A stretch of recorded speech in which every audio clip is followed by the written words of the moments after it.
जो लोग ये पूछते हैं ना क्या शक्ति है तुम्हारे देवी देवताओं में, तो वो इस वीडियो को ध्यान से देख लो।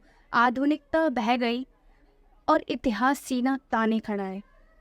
हिमाचल प्रदेश का ये भव्य मंदिर 36 घंटे में 9 बार बादल फटने, 13 बार लैंडस्लाइड और भव्य बारिश के बाद भी ये हिमाचल प्रदेश का ये पंचभक्त मंदिर जैसा था वैसा का वैसा ही खड़ा है। इससे पहले भी केदारनाथ में ऐसा देखा था, लेकिन फिर दूसरी बार हमारे देवी देवताओं ने चमत्कार करके दिखाया है।